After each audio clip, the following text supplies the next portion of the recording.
Magandang gabi mga brods. Nanguhuli naman tayo ng pusit dito lang sa tabihan.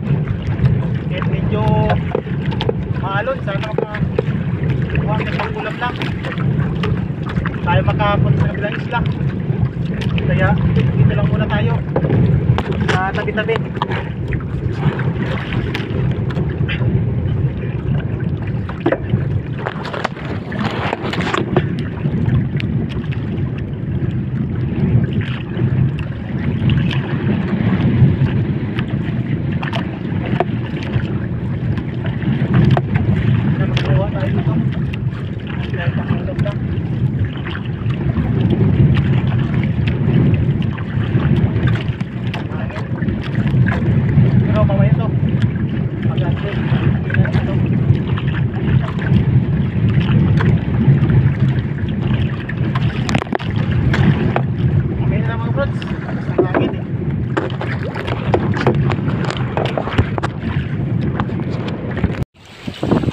Yun, magandang gabi mga brods. Kauwi na tayo.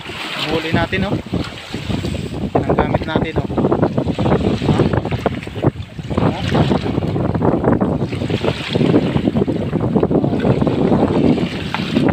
Dali na naman tayo, oh. Pang-ulam na. Malakas yung hangin, eh. Kaya konti lang. Pero uwi na. Okay mga brods, mamaya na lang pagdating sa bahay.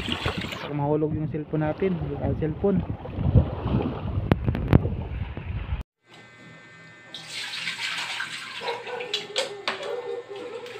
Friends, nakauwi na tayo.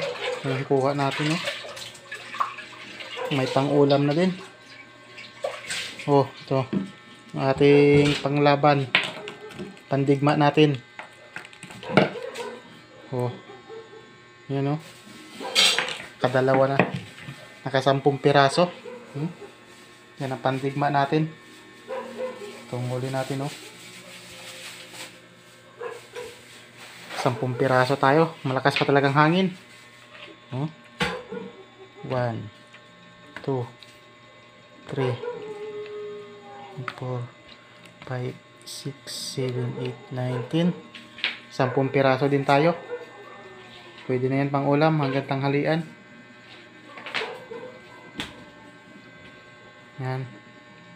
Sasabaw na si Mrs.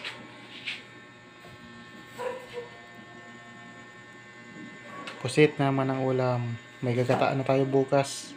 Ay, adobohin sa gatayan tayo? Oo. Oo, saan? Yan, ano lang, paksiwin lang muna. Para bukas magata na lang. Anong bako? Wala. Ito lang ng halo yan. Yun kay Juna may papaya. Maksidrasan likod-likod ah. Oo. Diba? Oo. Gagataan na natin ito bukas yung iba. May papaya yung sa taas. Yan. Ayan na mga brods. Sabawan na ni Mrs. yung huli natin pusit. Ulam natin ngayong gabi. Ano? Sarap ng sabaw niyan.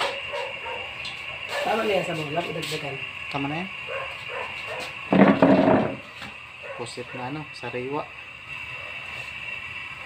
Ayan. Higop tayo ng sabaw. Of course. Lungkot lang galing lang yung ano natin. Sinabawan. Walang lahok. Di pa nakapag-harvest kanina. Sa ating munting farm. Dun sa likuran.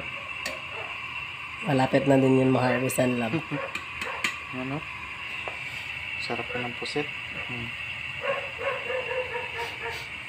Yan. Ito pa. Oh. Bukas gagataan natin, oh. Yan. Gagataan natin bukas. 7 piraso. Oo, yun kasi wala akong panglasa eh. Brods. Sige mga brods, hanggang dito na lang muna. Sunod na lang ulit. Tikman natin yung huli nating pusit. Ang lasa nito.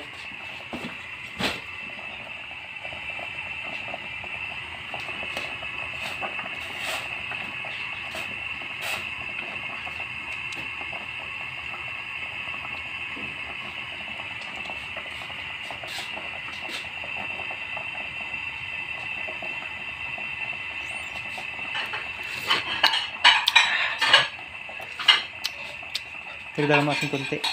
Asin. Sarap mga brods. Manamis-namis. Ganito.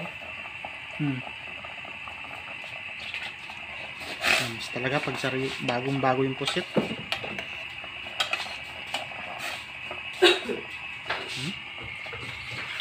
Sarap ng sinabawan.